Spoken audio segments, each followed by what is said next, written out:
For the ones who get it done, the most important part is the one you need now. And the best partner is the one who can deliver. That's why millions of maintenance and repair pros trust Grainger, because we have professional-grade supplies for every industry, even hard-to-find products. And we have same-day pickup and next-day delivery on most orders. But most importantly, we have an unwavering commitment to help keep you up and running. Call, click Grainger.com, or just stop by. Grainger, for the ones who get it done. The numbers told the story, they always do. It's one of those idiots who believe in analytics. This is A Numbers Game with Gil Alexander on VSiN. Welcome into A Numbers Game with me, Joe Ceraulo, alongside Kelley Bydlon, getting you ready for your weekend here on this Friday, February 14th edition of the show. And with the weekend comes a lot of Premier League action on tap. Who better to talk about it with than our friend Paul Carr from TruMedia Sports and, of course, the Expected Value podcast. Gave out some great Champions League winners, some incredible value just the other day. Let's see if we can do it again with the Premier League. Paul, how you doing, man? I'm good. Yeah, we didn't no Premier League last weekend because it was the FA Cup, so we're getting back in the swing of things. We're about 2/3 of the way through the season, so we're starting to head down the stretch. And we've got a match about to start. No official play from you on it, but I'd love to get your thoughts on this Brighton-Chelsea match. Yeah, this is an interesting one. Brighton's, I'd say they've underachieved a little bit all season from kind of what people expected them to be. Chelsea's been playing pretty well on the whole, and Nico Jackson is the big question mark here because he's out. He's their top scorer, forward up top. He's out for this game, so I don't really have a play. I kind of I guess if I had to, I'd do something like Brighton draw no better, a little better than even money if I had to play something, but no official play here. I think this will be a pretty interesting game, but I don't have a good feeling about which way it might go. Paul, you've been on a tear recently. We were talking about during the break, over 8 units giving out up over 8 units over the show over the past month on the show on an absolute tear. Champions League, it feels like I can remember about one losing day for you over that time. I know we got a few plays to get to. I did want to just ask you a question though for people that are trying to get into betting soccer, whether it's Premier League, Champions League, any of the European leagues, just kind of biggest piece of advice you have for what people should be looking at, stat wise, or how they should begin their process of learning and advancing handicapping soccer. Yeah, and there's obviously a lot of different approaches. There's some things that are just very practical. For example, we'll talk about this next week when we hit the Champions League second legs. Where there can be extra time, and it's just when you're in these knockout tournaments, it's know what's at stake and know what teams have to do. Like there'll be some weird lines next week because a draw will get a team through, or they can lose and still advance. So just the simple mechanics of making sure you know what you're betting and what the team motivations are probably the first thing, because I think everyone who has started betting soccer has made a bet and you think it loses or you think it wins, but you realize you made a regulation bet and there was extra time and you get it mixed up as far as what you actually bet. So that's kind of the biggest thing is just make sure you understand what's the two-way lines, the three-way lines, regulation types of things like that. That would be something that I would do. Basic stuff. Yeah. I mean, I did it. I've done it. Everyone's done it when they start betting soccer. You think you won something and you realize it was too advanced instead of a 90-minute bet or something along those lines. Yeah, too advanced and to lift the trophy, right? Make sure you're looking at those markets, especially when we get into these tournaments like you're talking about. Paul, it's great advice. I'm a novice when it comes to betting soccer, but as someone who grew up on Long Island, I'm a bit of an expert when it comes to Southampton. What's your play for this Southampton-Bournemouth game? Yeah, I think we're going to get some goals here, one way or the other. I have over 3.5 at plus 130. This may look a little odd. You have teams that are 10th and 15th in total goals this season out of the 20 Premier League teams, but they're 3rd and 6th in total expected goals. And expected goals, just how many goals you're expected to score based on the shots that you take. And both teams are just run a little bit cold offensively, but 4 of Southampton's last 5 have had 4+ goals. And this is a stylistic bet as well, in the sense that Southampton gives the ball away at the back.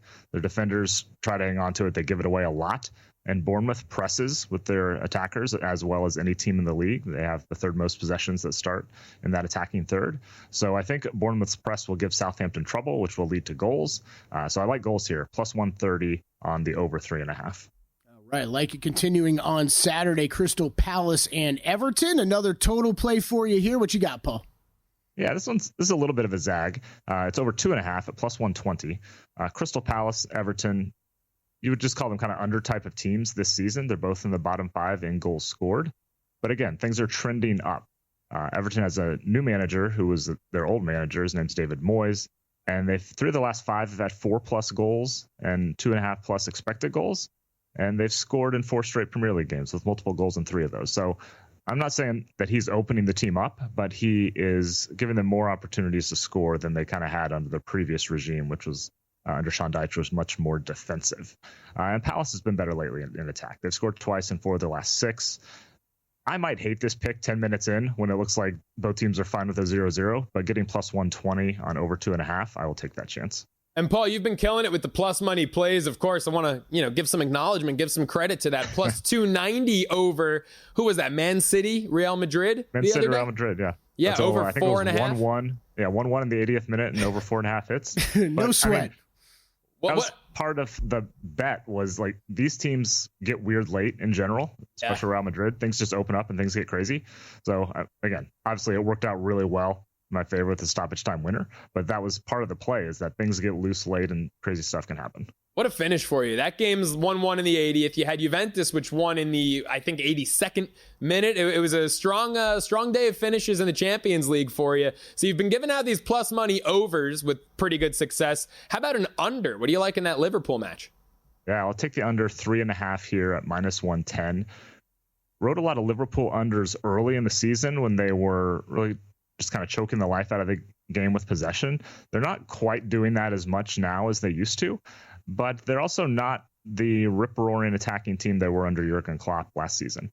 They scored 2 or fewer in 8 of their 11 home games. This game is at home, and they've only conceded more than once in 2 of their 9 home games. So it's always a little scary to bet an under on a Liverpool home game, because you just think, like any team at their home venue, which is raucous and just a classic venue like Anfield is, it's a little bit scary because you just think they're going to get rolling and hang 4 on Wolverhampton, which they might.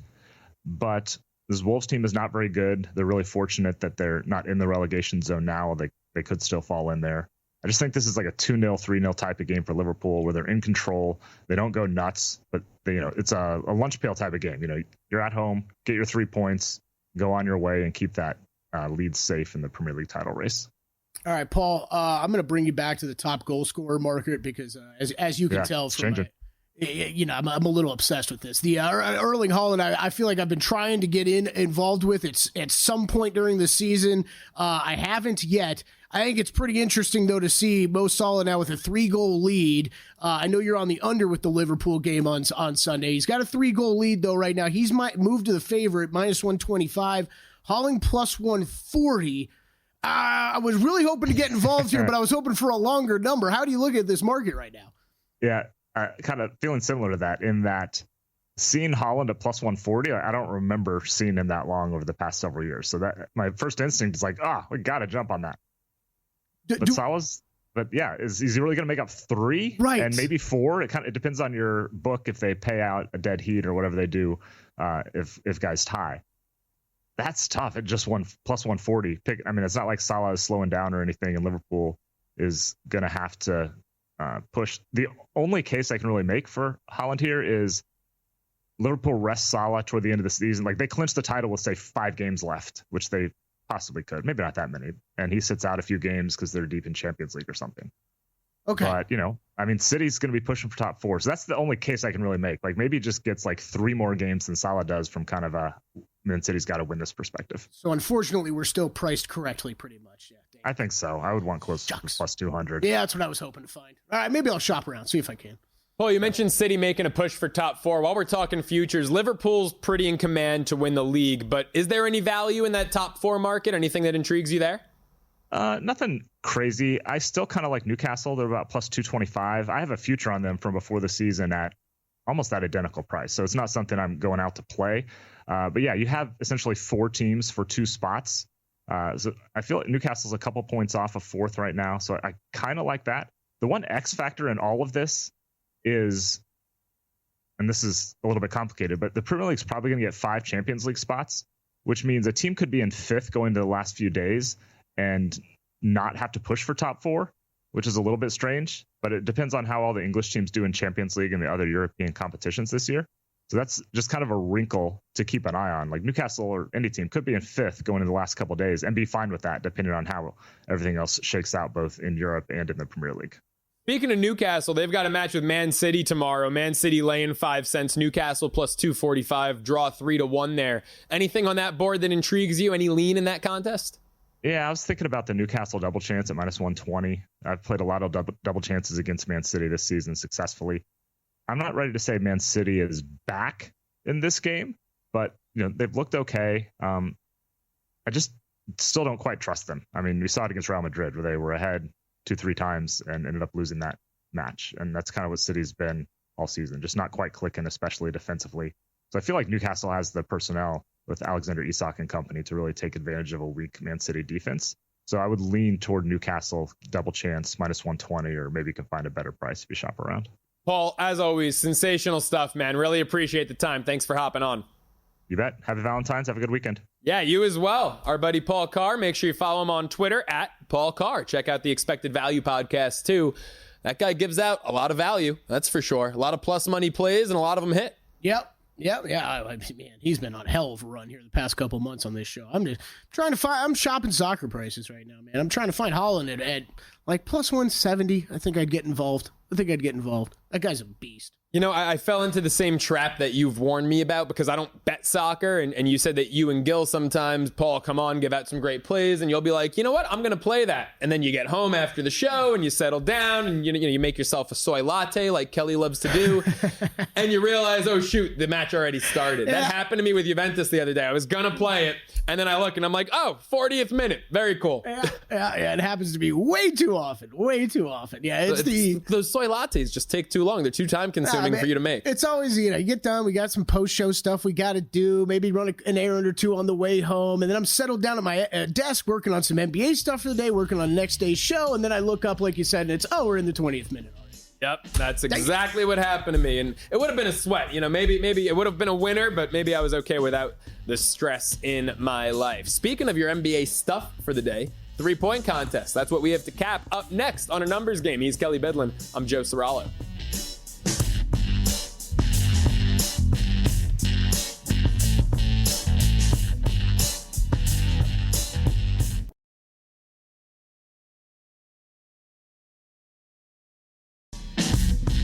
A numbers game on VSiN, the sports betting network. The numbers game continues here on this Friday morning, February 14th. Special Valentine's Day edition of the show with myself, Joe Ceraulo, alongside Kelley Bydlon, as usual. Make sure you get involved with the show at Kelley Bydlon on Twitter, at the Joe Ceraulo for myself. Best tweets will get read on air. I want to know what you folks think my Valentine's Day plans consist of. We've already got a couple pouring in. Keep them coming. Later on, bottom of the hour, we will read the best Valentine's Day related tweets here on A Numbers Game. Kelley, I know what your weekend's going to consist of, and that is betting the NBA All-Star Game festivities. Maybe not the game itself. What about my Valentine's Day plans? There's no Kelley, guest there? I told you I made the reservation at Andiamo for 8 tonight. Thanks, Come on, bro. man. Thanks. You're a good guy. Bottle of Chianti, little candlelight. Endless possibilities. And you're paying, right? Of course. Okay, good. Come on. It's I'm not a cheap the host salary, Yeah. The Gil Phillips salary. That's got to be a good one right there. Oh, yeah. If it was existent. No, there's a reason they bury me in the late nights. They're like, 11 p.m. Eastern. Yeah, when everyone's passed out with a Domino's box on their stomach, that's when we'll put Joe on. This is like, what, the second or third show you brought up Domino's? All right, I don't know. Yeah. Power rank the big pizza chains real quick. I don't eat any of them. I'm from New York. I'm a pizza snob. I know, me either. I could power rank like New York City pizzerias. All right, I'm going to give one specific pizza because I will occasionally eat this. If you say Little Caesars, I will have lost respect for you. No. I can't. I can't even back up the whole restaurant because like their normal pizza I would never get. Okay, but the stuffed crusted Pizza Hut still works. It still hits, man.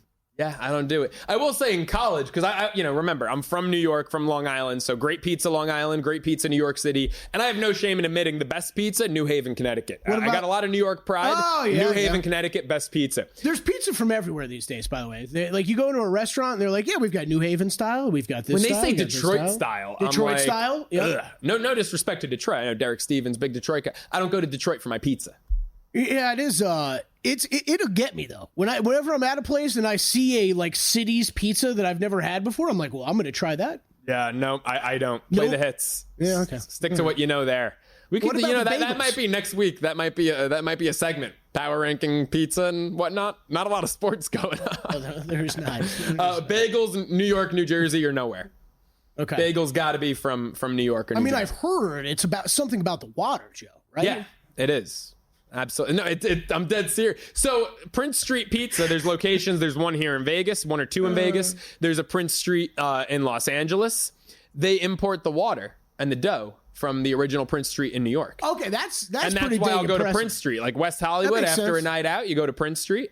And, it's a good nightcap. I'm just laughing at that because I don't know how many New Yorkers I've worked with or known in my life that at some point it's about the water, Kelly. It's about it's about the water.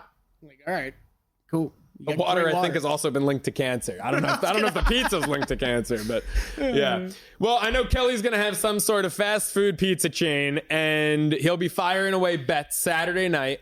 Yeah. 3-point contest, dunk contest. What are you more in on? Skills? The skills contest? Oh, I can't. The only thing I will bet is the 3-point contest. So in fact, I will caution you to bet anything else. The slam dunk contest, I don't want to use the word rigged, but there's a big car company that sponsors it. Sometimes it feels like there's a narrative player in the race that they want to get up there and or in the field that they want to get up there. And there's not even many shops that offer it. And I'm not even seeing dunk contest lines on DraftKings. Yeah, and then I don't know how often you've watched it recently, Joe, or ever, but the judging isn't exactly very scientific, where it's like pure pressure of whether to throw up a 10 or a 9 or something like that. And it's and nobody wants to throw up the 9 when everybody else threw up a 10 because they're going to get booed by everybody. So I would say stay away from that. 3-point contest, I usually make a couple bets, have some fun with it. Damian Lillard has now won this, 2 years in a row, which is kind of funny. Just as a 3-point contest, you think is a little bit more wide open. That's why I do like to get involved with, I'll usually grab a couple players. Just to break down the field real quick, Damian Lillard is your short shot, plus 340. Another past winner, Buddy Hield, 5-1. You got Darius Garland, who is having his best shooting season of his career, 6-1. Norman Powell, one of the guys carrying the Clippers this year, and the second shot for most improved player, 6-1 as well. Tyler Hero, plus 650. Cam Johnson, 7-1. Jalen Brunson, 7-1, and Cade Cunningham, good luck, 11-1. This is not to say that he can't win it, but the rest of this field is powerful enough, and where we've knocked a lot of these. A lot of the fields for the dunk contest, the 3-point contest, you usually got some of the better players that step up, which is still fun to watch. The one bet I know I'll be making, I probably will be adding a second here, Joe, but the one I'm going to be making is Tyler Hero. He's had... You can get 7-1 at other shops, by the way. Yes, as always, shop around. But yes, plus 650. I think that's good enough for me. 7-1, though, like Joe's talking about. I did see that somewhere here. I'm waiting. I haven't bet anything yet because I'm currently waiting for some of these Vegas books to throw up odds on this. Not everybody has odds up. Only a couple books currently with them up. But look, Hero is has the third most 3-pointers made this year from wide open range. What we're talking about with that is his NBA statistics. Defender 6+ feet away is your closest defender. So who's getting a wide open look at the bucket? That's really where I start just handicapping this. I mean, yes, you're looking for the best 3-point shooters. Isn't that how they play normal defense, by the way, in the NBA? Just give the guy 6 feet. You don't want to hurt yourself. It's drive, pass, 2 passes, and then one guy's open in the corner. That happens a lot, very much. But there would never be a shot with 6 feet of separation in the 80s. Yeah. I mean, but you got guys like the fact that Tyler Hero, Darius Garland, Damian Lillard Jalen Brunson can even get as many of these as they can is impressive because they're some of the focal points of the defenses. The fact that they even have Hero is the focal point now that Jimmy's gone. Right. The fact that these guys have as many makes as they do from that wide open range is incredible. So Hero, look, he's third most makes from that wide open range and just pure 3-pointers made. The top 2 guys are Darius Garland and Buddy Hield. Buddy Hield, that makes a lot of sense with. That's what he does. You've had 5 different players this year who've hit 10 threes in a game. Tyler Hero being one of them. We know he can shoot from this range incredibly well. First time All-Star too, so you wonder how much that has to play into it once to go in there and put up a show. 39% from perimeter this year, and he's firing over 10 threes a game. It's what I like to see in someone that I'm looking for, really, who's taking a lot of threes and making a lot of threes during the season, but then especially in that wide open range as well. So Tyler Hero's one I will be betting, Joe.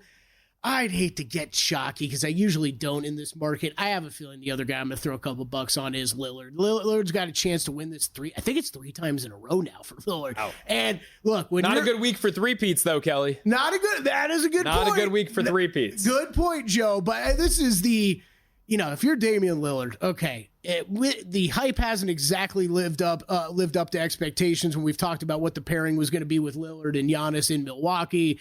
This season, you're kind of struggling along as well. I'm not saying this is anything that Lillard's going to be all too excited and go crazy about and have a party about if he wins, but anything good out of a season that looks like I don't want to say lost, but looks like it's going to be a struggle to really break through in the Eastern Conference probably means a little something to him, especially since we've seen him win 2 of these already. So hero definitely for me. I'm going to shop around as long as I can find something in that mid-3s range on Lillard. I'll probably bet him as well. So I'd stay away from Lillard on this just because I don't think it's juicy enough. I don't like the value there for such a short shot, especially if you're going to play multiple guys, in my opinion. How much of a tax are we paying on Buddy Hield, being that it's in his home court? Do you think, would Buddy Hield be the second shortest shot if this was, I don't know, in Orlando? If it was somewhere else, do you think that they're giving you a home court tax on Buddy Hield here? It's a great question. Not really, though. And honestly, one I didn't really consider from that aspect. But I mean, that's just a benefit for Buddy. Look, he knows these baskets, knows these sight lines better. It's a right. little bit. It's all about the sight line to me. That's everything. I mean, it's definitely a little bit of advantage. How much we can argue back and forth, but it is definitely at least a little bit of an advantage for him. So I do think. Just going over those wide open the 3-point makes an attempt, right? Buddy Hield, of anybody on this list, no, not Cam Johnson because there's not enough good players on that team. Buddy Hield, that's probably sees the most open looks. That's what he lives for in the NBA. That's what he's lived for in the NBA for the past 5 seasons now. He's never the best or the second best player on your team, but he can shoot lights out and he's going to get a lot of those wide open looks from the better players. So I don't hate that. I don't hate that bet at all. Yeah, I love your hero analysis. If I was going to, roll with 2 guys in this one, I'd probably put a little on Buddy at 5-1 and a little on Hero at 7-1. I think that's where I'd go. Like I said, Lillard, just too short of a shot for me in a contest like this. It's funny Cunningham's up there because that's a guy that I associate with the skills competition, maybe. Yeah. I don't see Cunningham making a lot of noise, 10-1, 11-1 in a competition like this. But watch, now that we've both said that, he'll win the thing. Right. No, that's never fails. And I usually do. Like you said, I usually don't look for the short shot at the 3-point contest. Right. But with what Lillard's done the past couple of years, he's shown us. Maybe, exactly. Yeah. Folks, sports betting never slows down, and neither should you. With the Daytona 500 coming up this weekend, the NBA and NHL in full swing, the PGA Tour now underway, and baseball and March Madness right around the corner, there is no shortage of action to wager on. So start betting smarter with a VSiN Pro subscription. For as little as $9.99, you'll get a daily email with all the plays from our hosts and guests, expert analysis, deep dive stats, and exclusive insights to help you make the smartest picks. Don't place your bets unprepared. Get full access today for only $9.99 your first 30 days at VSiN.com/subscribe. We'll look at the NBA MVP race alongside Kelley Bydlon. I'm Joe Ceraulo. It's a numbers game. A numbers game on VSiN, the sports betting network. Folks, in sports betting and trading, probability is a key to success. Discover the power of high probability trading with Todd Bubba Horowitz, former floor trader and sports bettor with over 45 years of experience. Just go to BubbaTrading.com/VSiN and you'll get a free ebook on options trading. Use our code VSiN500. You'll save $500 on any purchase. As a numbers game continues with myself, Joe Ceraulo, alongside Kelley Bydlon, getting you ready for the weekend on this Friday, February 14th edition of The Big Show. Just talked some 3-point shooting contest markets ahead of All-Star Weekend in the NBA. But now, Kelley, I feel like with a few days off, a little reset, what are we, about 3/4 of the way through the NBA season? It's a pretty good time to reevaluate some futures. I know early next week we're going to look at some updated win totals and, make-miss playoffs odds. How about the awards market? Is there anywhere to go in this MVP market? Well, wanted to bring this up because Tim Bontemps, if you track this at all, did just drop his second Go Bonas, baby. Yeah, that's right. Another St. Bonaventure alum, Tim Bontemps. He did just drop his second MVP straw poll this morning. So usually this is the one we usually see signal the market the most. However, this year, I think for the past couple months, we've already kind of known it's a two-horse race. And that's how it shows up in the voting. So this is Tim Bontemps from ESPN. He basically polls 100 people that would vote or could qualify to vote for the MVP. So some of these are actual voters, some of them are not, but he does pull 100 people from scattered all around the country. So Shai Gilgeous-Alexander, I think no surprise, at the top with the most first place votes, 70 first place, 30 second. He didn't get any others, third, fourth, fifth, or everybody voted for him as well. Nikola Jokic, I believe, the only other person that everybody voted for, 30 first place votes, 69 second place votes, and 1 third place vote. And then a big Giannis fan out there was the guy who did that, obviously. Giannis third in total votes, no first, 1 second, 77 third, 12 fourth place votes, 6 fifth place votes. You got Tatum fourth, Donovan Mitchell fifth. This is pretty on market. We always kind of look to run and see how this affects MVP odds. The morning he puts up this second one, we saw a slight movement throughout the past couple days on SGA's number actually coming down. It was minus 600 yesterday. Brendan Mendez and I were looking at this before the show.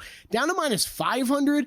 I think this voting kind of shows you, though, that the odds are priced pretty correctly. Nikola Jokic at plus 350, SGA minus 500. As far as who's winning this award, it's down to those two. I think Shai's probably going to win this thing barring any injury with how good this Thunder team's playing. No, I mean, best record in the NBA. He's leading scoring in NBA. If you do look at some of the advanced analytics, Nikola Jokic has passed him in estimated plus minus. He's slightly above where SGA is now. Look, the other side of this argument is, are we really not going to give the MVP to Nikola Jokic, the best basketball player in the NBA, having his best probably will have his best season in the NBA that he's ever had, when we've seen him win this award 3 times already before. It's a fair argument, Joe. I think this is just where it gets tricky with MVP, almost in any sport, but especially the NBA. It's tough, but the reality is the best player in the NBA doesn't always win the MVP. And it's Michael Jordan didn't win it every single year he was playing. LeBron James didn't win it every single year he was playing. And surely we could sit here and say both those guys deserved more than they probably got. That's already happened to Nikola Jokic at least once in his career. It's probably going to happen a second time. I think it's just too easy. I think voter fatigue is real. And I think it's too easy when you have a guy like with the resume of SGA, of what he's doing this season, what his team's doing this season, to give it to him. So betting at the top of the board, it was really not much value out there to me right now, but wanted to at least update it for everybody because this is a big day usually in MVP odds that we see move. Now, I did do my top 5. I did do the Kelley. Oh, yeah. We've got a Kelley Bydlon straw poll. I heard Tim Bontemps asked for it directly. He did. Yeah. He texted me this morning. I woke up. I'm like, Timmy, I'll get to it as soon as I can. I got a show to prep, though, too. So I put my 5. The 5 top vote getters, they all make sense. I completely understand why they're in that order. And my top 4, Joe, are exactly the same, too. It is SGA, Nikola Jokic, Giannis, and Jason Tatum. My top 4. I mixed it up with the 5th, though. Karl Anthony Towns, obviously. See, here's the thing. I'm glad you brought him up. Donovan Mitchell, great case. This is high up, at least in EPM metrics, that I can remember him in a while, and he is third in estimated plus minus, has jumped Giannis Antetokounmpo, which is pretty dang impressive. But with the points per game being down a little bit, some of the other Cavs stepping up. Okay, I think you could at least poke some holes in his case. And the Knicks, it's a problem because I think that there are. You're a New York guy. I think most people would say, as great as Cat has been, Jalen Brunson still makes this team run. And I think those two just kind of take votes away from each other and take credit away from each other. I think that's fair. I think it's fair to bring up and fair to say. I mean, look, Jason Tatum, he's a guy that I've knocked before in the past when it's come to MVP. I think he's squarely in the top 4 a little bit because Jaylen Brown is having a little bit of a down season. He doesn't have his running mate picking up the slack. So I'm going off the board. I'm not going with the Cavs, and I'm not going with the Knicks. I'm going to give Victor Wembanyama the hat tip here and put him 5th on my top 5. With what Wemby continues to do, look, he's going to be on these. He's going to be on these straw polls and up on the MVP voting for many years to come. And I think it's starting now. Now, Is it a stretch for me to put him fifth when his team's not 500? Yeah, that's fine. But this is still, the guy's putting up incredible stats, and they're still trying to figure out how to play him. And now that De'Aaron Fox is alongside of him, I expect those stats to only go up with him playing next to a real playmaker. In the coming years, he's going to be awesome. But even the end of this season, I expect him to finish strong. So I'm going to go with him with fifth and mix it up a little bit. Your top five is actually identical to DraftKings' top five on the odds board. Wemby is fifth on the odds board at DraftKings. Cat is sixth, tied with Donovan Mitchell, Jalen Brunson, and Anthony Edwards. Four-way tie at 6 on the DraftKings odds board, where, of course, SGA is minus 500, Jokic plus 350. I mean, look, Jokic is having a sensational season. SGA is having a sensational season. I think this comes down to who's going to get the 1 seed. And it looks like Oklahoma City's got the 1 seed locked in.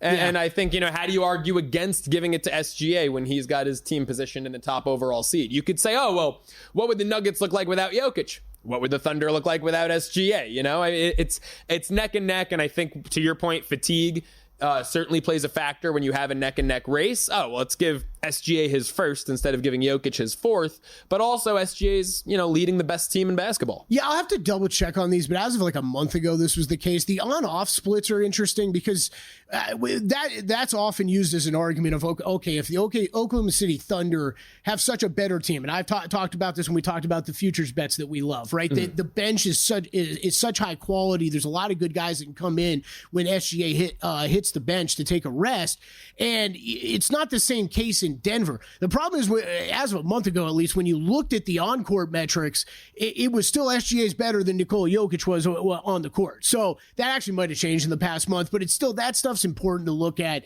and consider, and I do expect him to end up winning. Now, Kelley, I want to, because there are people out there that might be navigating DraftKings and looking at the awards tab, and they might see something at the end called clutch. And I want you to break this down for some people out there. If SGA is minus 500 to win the MVP, why is he 100 to 1 on the clutch player of the year while Jokic is the odds-on guy there? Okay, so this is NBA clutch time is a newish stat category for them, and I have made a couple bets in this award. Really? And it's the first year I've ever done it too, Joe, because I wanted a few years of data to build up to see how voters would handle this. So clutch time is defined by the final 5 minutes of regulation or overtime when the score is within 5 points. So the stats only in that small period matter, okay? So the way this is kind of played out before in the awards voting is really, it's an NBA-created award. It's NBA-created award basically based off of their own clutch time stats. So I don't want to say it's simplistic, but it's at least a simplistic handicap to start, where you can just go to NBA.com, pull up their clutch time stats, and I would say, look at the guys who are scoring the most, get the most shots during clutch time, and then if you think about this, Joe, what the clutch time we just ran through, it's got to be a close game, right? So you're not really looking at teams that are super good or super bad, because Oklahoma City winning a lot of blowouts, hence SGA at 100 to 1. Exactly. That's why he's not in it. So you're kind of looking for these teams that get stuck in these closer games more often. And I believe Trae Young, I'll have to pull these up. You surprised me a little bit with this, but Trae Young, I believe, is still leading scorer. It's a close race at the top, though, for clutch time scoring leaders. So Trae Young, Michael Montesano and I were talking about this a couple weeks ago. We made bets of Trae Young and Tyrese Maxey, both in the double-digit range. You're seeing Young at plus 450 right now, Tyrese Maxey at 8 to 1. These over at DraftKings. Both of them, I think, are still pretty good bets. Jokic, I think, is too big of a favorite here, but this comes down kind of like we talked about a lot about with NFL MVP, Joe. Is it too easy for the voters to go SGA MVP, and now let's find some other award to give to Nikola Jokic almost no matter what? Like Offensive Player of the Year. Exactly. Yep. Like Lamar getting all those Offensive Player of the Year votes because guys wanted to give Josh Allen Or the first MVP. team All-Pro, Allen gets MVP. Exactly. Is Tyler Hero out for most improved? 15 to 1. It seems like a two-horse race, no? Cade and Powell? I hope not, because I got a 55 to 1 on him. Wow. Okay. I didn't even know that. And I like Hero in that market now. 15 to 1. Third shortest odds on the board. We'll look at NFL draft odds up next. Who's going to go number 1? Who's going to Nashville? Find out on a numbers game. He's Kelley Bydlon. I'm Joe Ceraulo.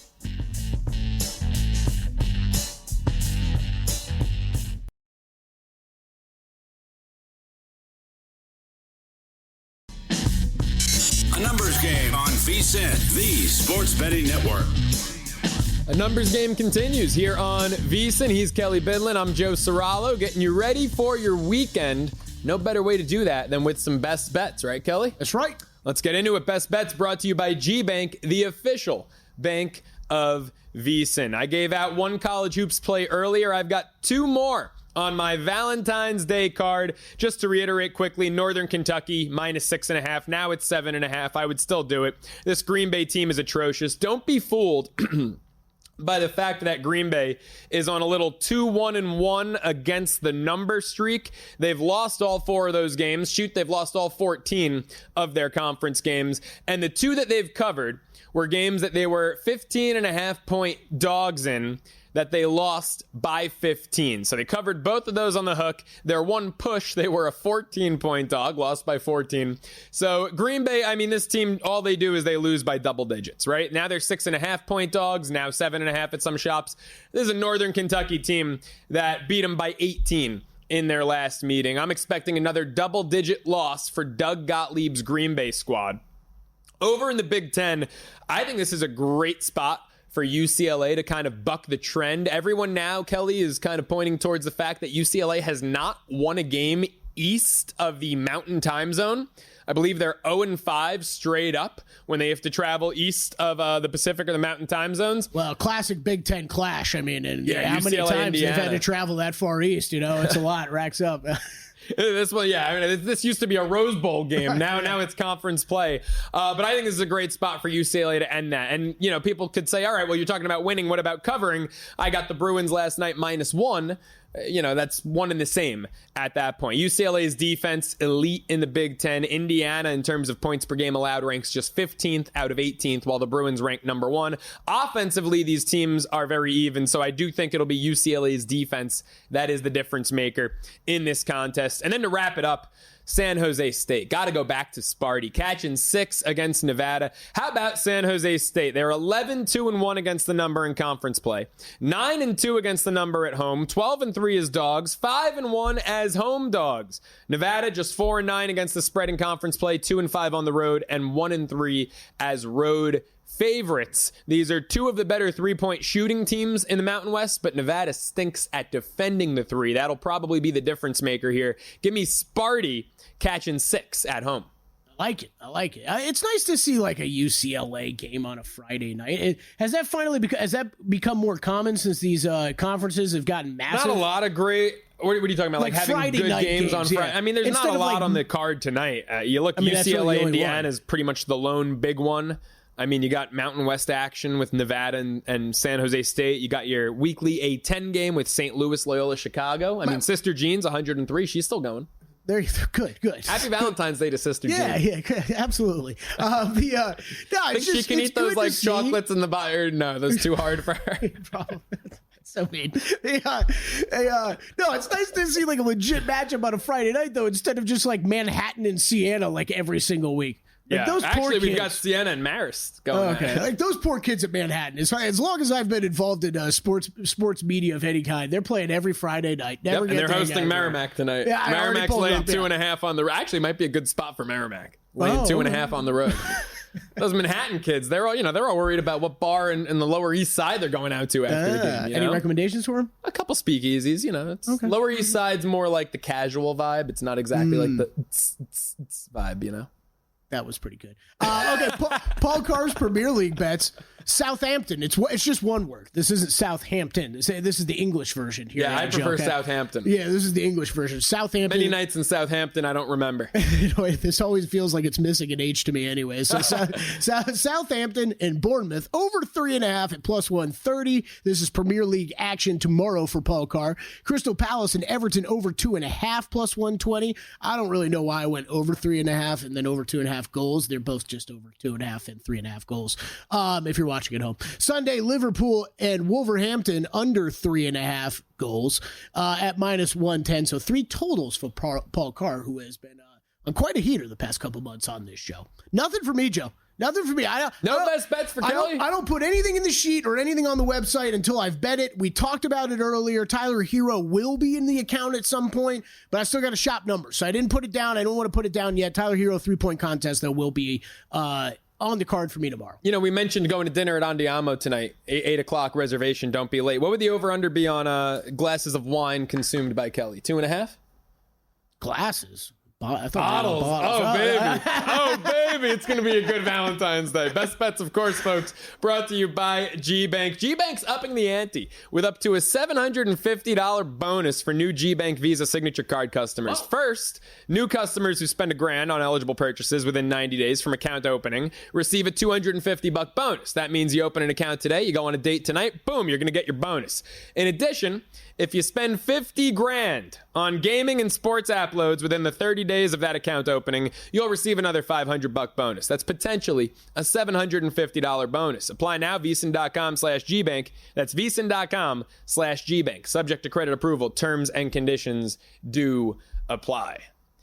Kelley, we were talking about the Alex Bregman deal to the Red Sox earlier, and how Bregman at some shops was 120-1 to lead the league in doubles, to be your doubles leader across Major League Baseball coming into the season. Now that he's got the green monster to play Pepper with, he's down as short as 18-1. Think about that, from 120-1 down to 18-1. The caveat there, the leader is his teammate Jarren Duran, 7-1, because Duran's got wheels. And the one thing about the green monster is if you're not a speed demon, sometimes if you hit it too hard, that can just be a long single.